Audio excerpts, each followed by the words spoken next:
How could a single mom ever be a lawyer? We need someone fully committed, not a busy mother. The words sliced through that sterile Manhattan conference room like a blade. I sat frozen as this hiring partner whose Armani suit cost more than my rent dismissed my Harvard Law Review credentials because my 4-year-old daughter was coloring quietly in the corner. I'd graduated magna cum laude while pregnant, passed the New York bar with a baby on my hip, survived 7 years of academic excellence that meant nothing the moment motherhood entered the equation.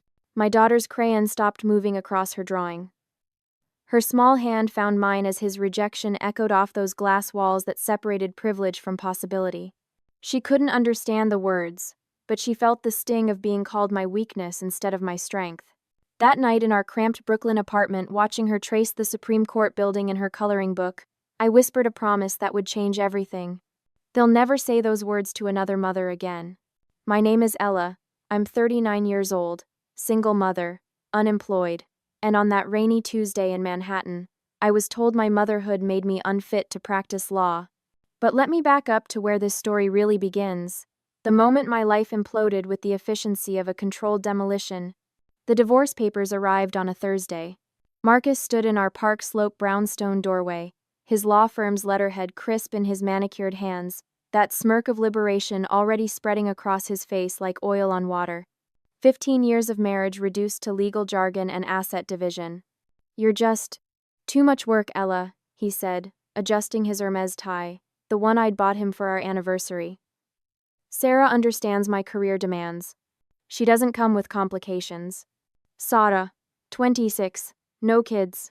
A paralegal at his firm who probably thought work-life balance was something you read about in magazines between yoga classes and wine tastings. My 4-year-old daughter Lily sat cross-legged on our hardwood floor, carefully coloring rainbows on the backs of unpaid bills with crayons I'd bought at the dollar store. She looked up as Daddy walked away with his suitcase full of expensive suits and fractured promises.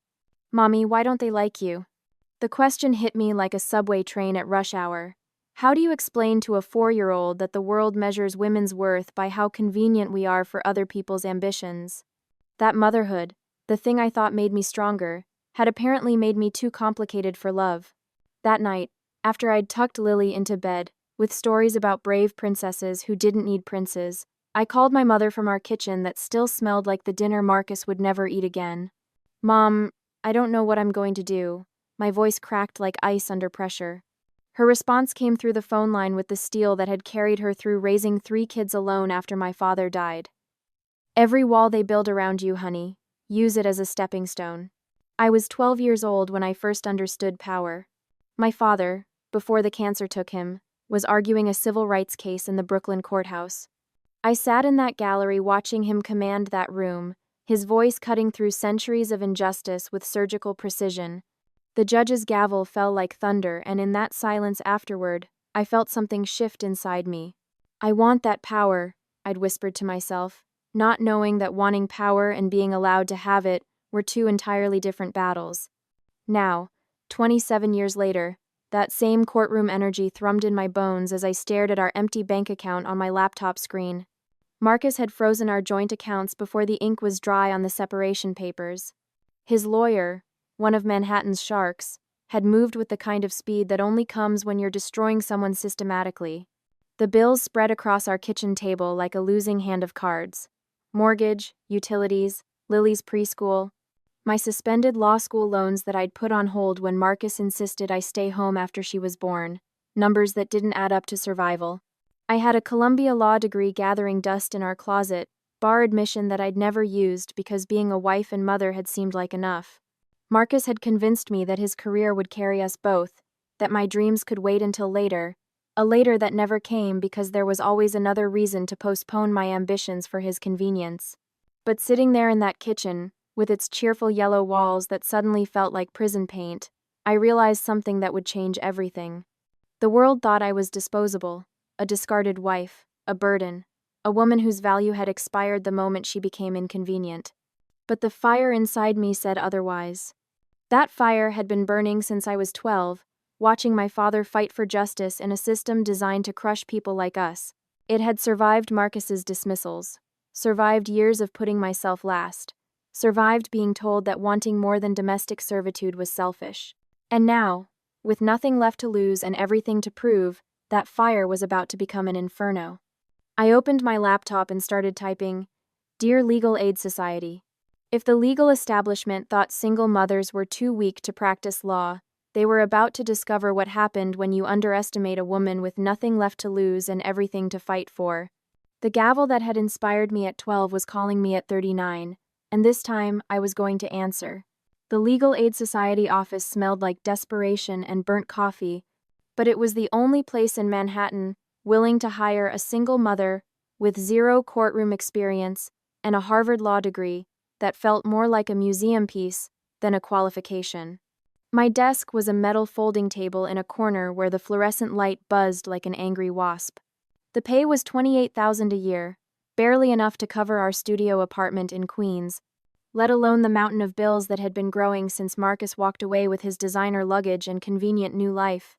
But it was a beginning. The nights were the hardest part. Our apartment became a war zone of necessity. Law books spread across every surface like fallen soldiers, case files stacked in towers that reached toward a ceiling stained yellow from the previous tenant's cigarette habit. The desk lamp cast harsh shadows that made everything look sharper, more desperate. Lily would fall asleep on our secondhand couch, her small body curled around her stuffed elephant, while I sat hunched over legal briefs eating cold ramen from containers I'd grabbed during my 15-minute lunch breaks. The numbers on the bills seemed to glow red in the lamplight: past due, final notice, service disconnection warning. Every night, I'd calculate and recalculate, moving money from one crisis to the next, like a chess player running out of moves. Then came the Tuesday when I lost. I flipped the light switch coming home from a 14-hour day, and nothing happened. The electricity had been cut off, leaving our apartment in darkness so complete it felt like being buried alive. Lily's small hand found mine in the blackness, her voice barely a whisper. "Mommy, are we going to be okay?" I pulled her onto my lap on that thrift store couch, both of us sitting in darkness that smelled like failure and unpaid utility bills. Her elephant pressed between us, a barrier against the world that kept trying to crush us. "Don't give up, Mommy," she whispered against my shoulder. "Please don't give up." That's when I broke. Not the kind of breaking that destroys you, but the kind that cracks you open so something stronger can emerge. My tears fell onto her hair in that dark apartment, each drop carrying the weight of every rejection, every condescending smile, every assumption that single mothers were broken women incapable of excellence. But in that darkness, I made a decision that would change everything. The next morning, I took the case no one else wanted. Maria Santos had been wrongfully evicted from her rent-controlled apartment in the Bronx by a landlord who thought single mothers were easy targets. The housing court was a nightmare of institutional neglect, cracked linoleum, broken air conditioning, and the persistent smell of mildew that clung to your clothes like desperation. The opposing attorney was everything I'd been told I could never be: expensive suit, Harvard connections, the kind of confidence that comes from never having to choose between rent and groceries. He looked at me across that scarred wooden table and smirked. "Counselor," he said, the word dripping with condescension, "perhaps we should discuss a settlement that recognizes your client's limitations." That smirk was his first mistake. His second was underestimating what happens when you dismiss a woman with nothing left to lose and everything to prove. I spent 3 weeks living on coffee and determination, researching tenant rights law until my eyes bled legal precedent.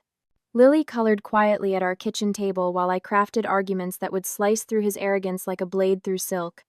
The day of the hearing, I walked into that mildewed courtroom, wearing a suit from Goodwill that had been tailored with safety pins and prayers, but my voice was steady as Manhattan bedrock when I stood to speak. "Your Honor, the law is clear. Maria Santos has the right to remain in her home, not because of charity, but because justice demands it." When the judge ruled in our favor, Maria Santos cried tears that baptized my vow. This was why I'd endured the darkness. This was what my father had seen in that courthouse gallery 30 years ago: the power to stand between injustice and the innocent. Word spread like wildfire through the legal aid community. The single mom who'd taken on a slumlord and won. More cases followed, each one harder than the last, each one teaching me that justice wasn't glamorous courtroom drama but grit applied with surgical precision. I learned to walk into courtrooms wearing second-hand armor with fire in my chest. Judges who initially raised their eyebrows at the single mother with the thrift store briefcase began to lower them in respect when my arguments consistently dismantled opposing counsel's assumptions. The headlines started small. Legal aid lawyer wins landmark housing case. Then they grew. The single mom who never backs down. Through it all, Lily sat in gallery after gallery, her stuffed elephant in her lap, clapping the loudest when justice prevailed. She was learning that strength wasn't about having everything, it was about fighting for everyone. 10 cases became 20, 20 became 50. Each victory was a step up from that dark apartment where we'd once sat powerless. Each win was proof that being underestimated could become your greatest weapon. I was learning that justice wasn't glamorous, it was grit. And grit was something I had in abundance, forged in the darkness when the lights went out, tempered by a 4-year-old's faith, and sharpened by every person who'd ever told me I wasn't enough. The woman who'd been fired for being a mother was becoming the lawyer no one dared to underestimate. And this was just the beginning. 5 years of grinding through legal aid cases had built something in me that no law school could teach. The kind of reputation that makes corporate lawyers nervous, and judges pay attention when you walk into their courtroom. Then came the case that changed everything. Jessica Chen was a software engineer at Meridian Technologies, one of those Silicon Valley giants with glass towers and progressive workplace policies that looked beautiful in their recruiting brochures. But behind those gleaming walls, she'd endured 18 months of harassment from a senior vice president who believed women in tech were there for his entertainment, not their expertise. When she finally reported it, they fired her for performance issues and buried her complaints under a mountain of non-disclosure agreements and legal threats. She'd been blacklisted from every major tech company in the city, her career destroyed by a man who'd never faced consequences for treating women like disposable objects. The courtroom on Center Street was packed beyond capacity. Every major news outlet had sent reporters because Meridian's legal team was legendary, a battalion of Manhattan's most expensive lawyers who charged more per hour than most people made in a month. They sat at their polished mahogany table like an army of identical Armani suits, briefcases that probably cost more than my car, and the kind of smug confidence that comes from never losing to people like me. I had one binder held together with duct tape and the unshakable truth. The lead counsel for Meridian was exactly what you'd expect, silver-haired, Princeton-educated. The kind of man who'd built his career on making problems disappear for clients rich enough to afford his services. He looked across the courtroom at me like I was a minor inconvenience, something to be dispatched efficiently so he could get back to his real cases. As I stood to deliver my opening statement, I could feel every eye in that packed gallery studying me with the same disbelief I'd faced in those job interviews 8 years ago. The single mother in her discount suit, trying to play in a league where she clearly didn't belong. But something had shifted in me over those 5 years of fighting for people nobody else would defend. The woman who'd once sat frozen while being dismissed as too complicated was gone, replaced by someone who understood that being underestimated was the most powerful weapon you could wield in a courtroom. "Ladies and gentlemen of the jury," I began, my voice cutting through that marble-lined chamber like a blade. Meridian Technologies wants you to believe this case is about one disgruntled employee making false accusations. But the evidence will show you something far more disturbing, a systematic pattern of silencing women who dare to speak truth to power. As I spoke, I watched their faces transform. The skepticism in their eyes, that familiar look that said what could a single mother possibly know about corporate law, gradually gave way to something else. Recognition, understanding, the dawning realization that they were witnessing something unprecedented. I presented evidence like a surgeon, each piece of testimony precise and devastating, email threads where executives joked about keeping the girls in line, performance reviews that mysteriously plummeted after harassment reports, a paper trail of retaliation so clear it was like following breadcrumbs through a forest of corporate corruption. The Meridian lawyers tried everything: character assassination, procedural challenges, the kind of legal theater designed to overwhelm opponents with resources and intimidation. But I'd learned something in those dark nights studying case law while Lily slept on our secondhand couch. Truth doesn't require an expensive presentation. It just requires someone brave enough to speak it clearly. When their lead counsel stood for his closing argument, he was sweating through his $1,000 suit. The confident smirk was gone, replaced by the desperate energy of someone watching their unbeaten record crumble in real time. The jury deliberated for 47 minutes. "We find in favor of the plaintiff, Jessica Chen," and award damages in the amount of $4.7 million. The gasps that followed echoed off those marble walls like thunder. Jessica collapsed into tears beside me, her hands shaking as 8 years of injustice finally found justice. Reporters scrambled for their phones, cameras flashed like strobe lights, and through it all, I felt the judge's eyes on me. Judge Patricia Williams had presided over that courtroom for 23 years. She'd seen every kind of lawyer, every type of case, every variety of legal theater that Manhattan could produce. But as the verdict was read, she looked at me with something I'd never seen before, the recognition of one fighter acknowledging another. Her nod was barely perceptible, lasting maybe 3 seconds. But in those 3 seconds, I felt something shift in the legal universe around me. A door opening, a voice saying, "She belongs here." Within a week, my phone started ringing with calls I'd never expected. Legal journals wanted profiles. Law schools requested guest lectures. Politicians who'd never heard my name suddenly had my number, talking about judicial nominations and fresh perspectives on the bench. The single mother who'd been told she was too weak to practice law had just taken down one of the most powerful corporations in America, and everyone was watching. But as I walked out of that courthouse into the chaos of flashbulbs and shouted questions, I thought about Lily, now 10 years old, who'd watched every step of this journey from gallery seats and kitchen tables covered in case files. She'd never known a world where her mother wasn't fighting for justice, never experienced the version of me that had once accepted being dismissed and discarded. The whispers had turned into something louder now. Something that sounded like opportunity, like recognition, like the first notes of a symphony I'd been writing in courtrooms across the city for 8 years. My name was beginning to circulate in places where laws were made and justice was decided. And for the first time since that rainy Tuesday when I'd been told single mothers couldn't be lawyers, I allowed myself to dream about what might come next. The woman they'd underestimated was about to show them exactly how far underestimation could take you. The Meridian victory opened doors I'd never imagined existed, but walking through them meant facing a different kind of battlefield, one where my gender and motherhood weren't just disadvantages, they were weapons used against me with surgical precision. The New York State judicial election campaign began at 5 a.m. every morning, with Lily and me walking through subway stations in Brooklyn, handing out flyers that read Judge Ella Thomas, Justice for Everyone. She was 12 now, old enough to understand that mommy wasn't just running for a job, she was fighting for a seat at a table where women like us had never been welcome. "Vote for my mom," she'd call out to commuters rushing past with their coffee and smartphones, her voice cutting through the underground chaos like a bell. "She's going to be the best judge ever." Some mornings, I'd watch her distribute campaign literature with the kind of confidence I'd spent 44 years trying to find. And I'd think about that dark apartment where we'd once sat powerless, the lights cut off, wondering if we'd survive another month. The opposition research came swift and brutal. My divorce proceedings were leaked to tabloids hungry for scandal. Headlines screamed about my unstable personal life and questionable priorities.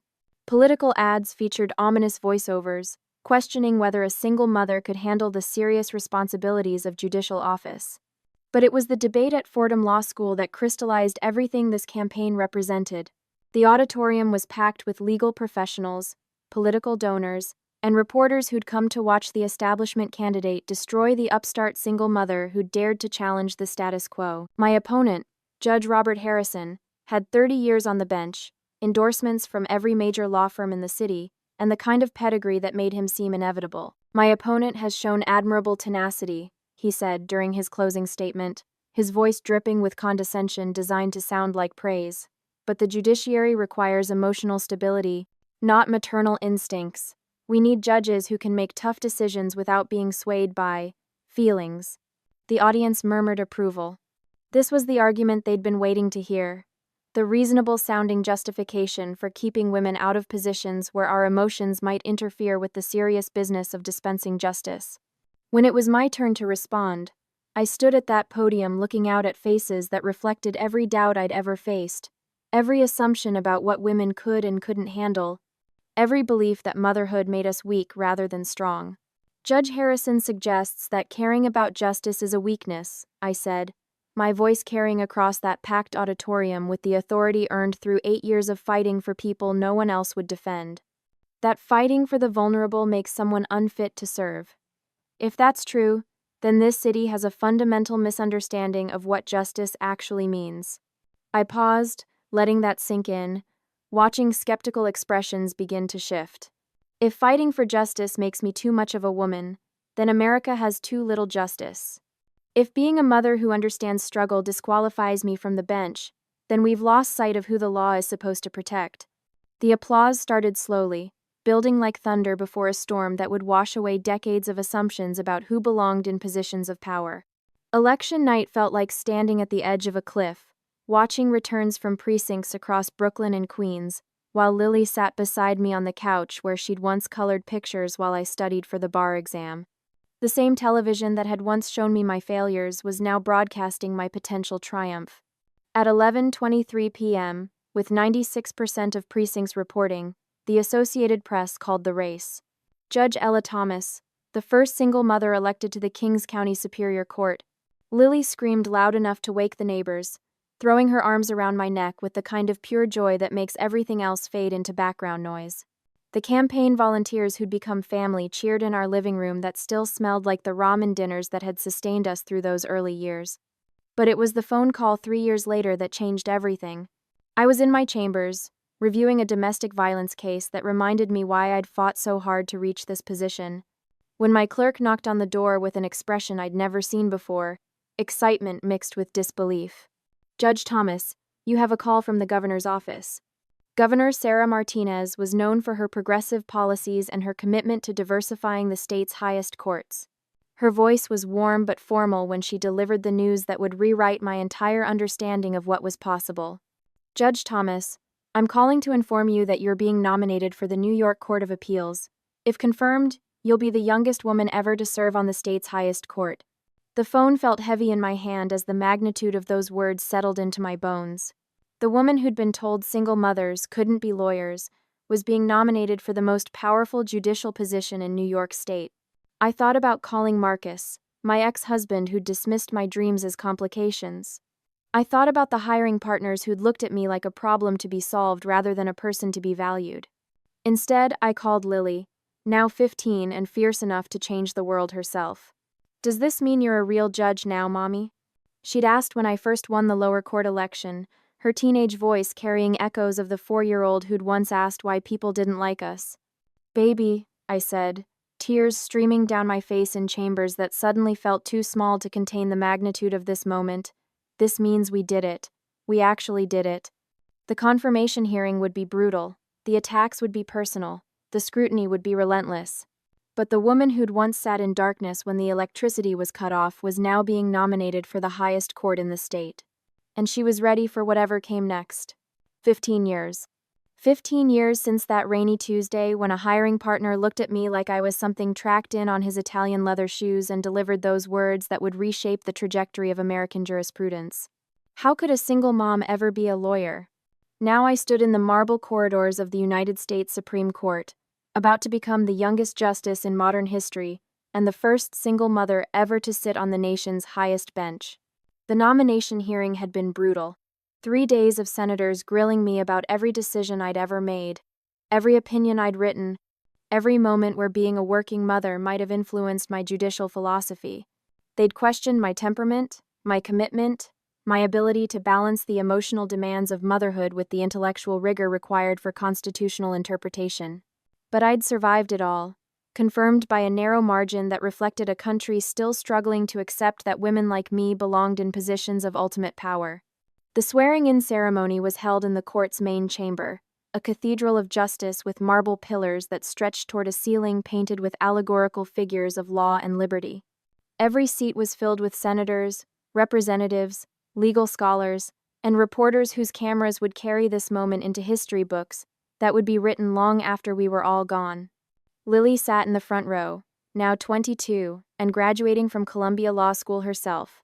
She wore the same determined expression I'd seen when she was 4 years old, handing out campaign flyers in subway stations, believing in her mother's impossible dreams. Chief Justice Patricia Morrison, no relation to the firm that had once employed my ex-husband, stood ready to administer the oath that would make me the 110th Justice of the United States Supreme Court. Her voice carried the weight of constitutional authority when she began the ceremony that would transform me from Judge Thomas into Justice Thomas. But it was a face in the gallery that froze my blood and transported me back to that sterile conference room where my legal career had nearly ended before it began. Harold Brennan sat 6 rows back, his silver hair thinner now, his expensive suit hanging looser on a frame that had shrunk with age, and what I hoped was shame. 23 years had weathered him, carved lines around eyes that had once dismissed me with such casual cruelty. He was older, frailer, but unmistakably the man who'd told me single mothers were too weak to practice law. For a moment, our eyes met across that marble chamber, and I saw something I'd never expected: recognition, followed immediately by the kind of discomfort that comes when your past mistakes materialize in positions of power you'd never imagined they could reach. He looked away first. "Please raise your right hand and repeat after me," Chief Justice Morrison announced, her words echoing off marble walls that had witnessed nearly 2.5 centuries of American justice. I raised my right hand, feeling the weight of every late night I'd studied while Lily slept on our second-hand couch, every case I'd won against impossible odds, every moment when giving up would have been easier than continuing to fight. "I, Ella Thomas, do solemnly swear." My voice carried across that chamber with the authority earned through 15 years of proving that being underestimated could become your greatest strength. Every word was a declaration, not just of judicial responsibility, but of a promise kept to that 4-year-old girl who'd once asked why people didn't like us. But when the formal oath was complete, when the applause had died down and the cameras had captured the historic moment for posterity, I did something no Supreme Court justice had ever done during their swearing-in ceremony. I spoke directly to the gallery. 15 years ago, I said, my voice carrying to every corner of that marble cathedral. A hiring partner at a prestigious Manhattan law firm looked at me and my 4-year-old daughter and told me that single mothers could never be fully committed to the practice of law. He said we needed lawyers who could focus completely on their careers, not busy mothers juggling children and cases. The silence was absolute. Reporters' pens hovered over their notebooks like birds frozen in flight. Cameras clicked like mechanical heartbeats in the suddenly electric atmosphere. That day, sitting in his conference room while my daughter colored quietly in the corner, I made a vow. I promised that no woman would ever again have to choose between motherhood and her professional dreams. That no child would ever again be called their mother's weakness instead of her strength. My eyes found Harold Brennan in that sea of faces, watching him sink deeper into his seat as if the marble beneath him might swallow him whole. Today, that vow stands in the highest court of the land, not because I was perfect, but because I refused to accept that being told no meant the conversation was over. The applause that followed wasn't the polite recognition of judicial ceremony. It was thunder, the sound of every woman who'd been told she was too much, too emotional, too complicated to belong in positions of power. It rolled through that chamber like a wave breaking over centuries of assumptions about who deserved to interpret the Constitution. Lily was crying, tears streaming down her face as she mouthed words that would echo in my heart forever. "You did it, Mom. You really did it." But it was Harold Brennan's reaction that completed the circle this moment represented. His head bowed in what I hoped was recognition of how profoundly he'd misjudged not just my potential, but the potential of every woman he'd dismissed for the crime of being a mother. As the ceremony concluded and well-wishers surrounded me with congratulations, I thought about that dark apartment where we'd once sat powerless, the electricity cut off, wondering if we'd survive another month. The woman who'd been told single mothers couldn't be lawyers had just become the most powerful judge in America. And every little girl watching on television now knew that being someone's daughter didn't make you weak. It made you unstoppable. The weight of the black robe on my shoulders felt like justice itself, heavy with responsibility, yet somehow light as air, as if every sleepless night I'd spent studying case law had been preparing my body to carry this burden with grace. I stepped out of that marble cathedral of justice into Washington, D.C. sunlight that felt like destiny finally keeping its promise. The Supreme Court steps stretched below me like a staircase carved from hope itself, each marble stone representing another barrier I'd broken through to reach this impossible moment. Behind me, the ceremony guests were still filing out, senators who'd voted to confirm me, legal scholars who'd watched my rise from legal aid lawyer to the nation's highest court, reporters whose cameras had captured every moment of this historic day. But all I could see was the woman waiting for me at the bottom of those steps. Lily stood there in her graduation dress, 22 years old now, about to start her own legal career at the same civil rights division where I'd dreamed of working when I was her age. Her dark hair caught the afternoon light, and for a moment I saw flashes of the 4-year-old who'd once colored rainbows on the backs of unpaid bills while her mother fought to keep the electricity on. She ran toward me, her heels clicking against marble that had witnessed nearly 2.5 centuries of American jurisprudence, and threw her arms around me with the kind of fierce joy that makes everything else fade into background noise. "Now they'll never doubt another mom," she whispered against my ear, her voice carrying the wisdom of someone who'd watched her mother transform the country's understanding of what single mothers could achieve. Standing there on those steps, holding my daughter who'd been my strength through every moment when giving up would have been easier than fighting forward, I thought about all the women who'd never get to see this day. The ones who'd been told they were too emotional, too distracted, too much of anything to deserve positions of power. The mothers who'd sacrificed their own dreams to support families that society told them made them unemployable. The daughters who'd been taught that ambition and motherhood were mutually exclusive choices. The wives who'd been convinced that their value ended where their convenience to others began. This moment belonged to all of them. "You know what the beautiful irony is?" I said, my voice carrying across those marble steps to the reporters still capturing this scene for history.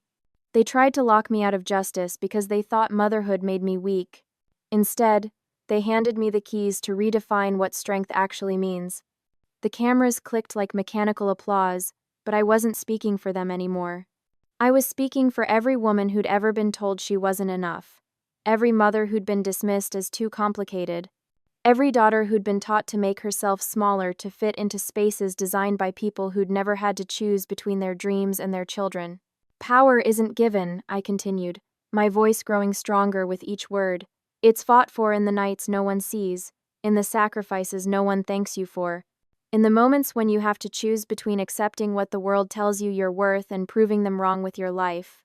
Lily squeezed my hand, her grip carrying 15 years of watching her mother refuse to accept limitations imposed by people who'd confused being female with being weak. She'd grown up in courtrooms and campaign offices, had seen justice served one case at a time, understood that changing the world wasn't about grand gestures. It was about showing up every single day until showing up became unstoppable momentum. "And when you stand tall enough," I said, looking out at the crowd of reporters, legal scholars, and tourists who'd gathered to witness this moment, "power isn't about you anymore. It's about everyone who was told they weren't enough." The late afternoon sun cast long shadows across the Supreme Court plaza, painting the marble in shades of gold that made everything look like it was glowing from within. Tourists snapped photos, understanding they were witnessing something historic without fully grasping how profoundly this moment would reshape American jurisprudence for generations to come. In the distance, I could see the Capitol dome rising against a sky that was shifting from blue to the kind of purple that makes Washington, D.C. look like a city built from dreams and determination. Somewhere in that building, senators were probably already discussing my first case assignments, wondering how the single mother they'd reluctantly confirmed would handle the responsibility of interpreting the Constitution. But as Lily and I walked down those marble steps together, not as the woman who'd been rejected, but as the justice who'd redefined the meaning of commitment, I knew they'd underestimated me one last time. The woman who'd been told single mothers couldn't practice law had just become the most powerful judge in America. And every decision I made, every opinion I wrote, every moment of constitutional interpretation, would carry the voices of every woman who'd been told she wasn't qualified, wasn't dedicated enough, wasn't worthy of the power to shape justice itself. Harold Brennan had tried to end my career with 7 words: "How could a single mom ever be a lawyer?" Instead, he'd created the first single mother, Supreme Court justice in American history. The Supreme Court dome glowed against the dusk sky like a beacon calling out to every little girl who'd ever been told her dreams were too big for someone like her. And walking down those marble steps, holding my daughter's hand, I carried with me the stories of every woman who'd fought for this moment without ever getting to see it. They'd told me I wasn't enough. Now I had the power to make sure no one would ever hear those words again. If Ella's story reminded you that being told no doesn't mean the conversation is over, hit that like button and let me know in the comments what moment in her journey resonated most with you. Maybe you're a single parent fighting for respect in your workplace. Maybe you're someone who's been dismissed because of who you are rather than what you can achieve. Maybe you know a woman who needs to hear that being too much for some people means you're exactly enough for the right opportunity. Subscribe and turn on notifications because next week, we're diving into another story about quiet persistence creating explosive change. We're exploring the teacher who was told she was too passionate about education, and how that passion eventually transformed an entire school district and landed her as Secretary of Education. Share this video with someone who needs to remember that the world's biggest mistake is underestimating a woman with nothing left to lose and everything to prove. Drop a comment telling me about a time someone underestimated you, or when you witnessed someone turn rejection into rocket fuel for their dreams. Your story might inspire our next video. Remember, they can fire you from your job, dismiss you from their company, tell you that your dreams are too big, but they can't fire you from your purpose. And sometimes the greatest revenge isn't getting even. It's making sure the injustice you faced becomes impossible for anyone else to experience. Until next time, keep proving them wrong, not because you need their approval, but because the world needs your contribution. The woman they tried to silence just changed the entire conversation. Now it's your turn.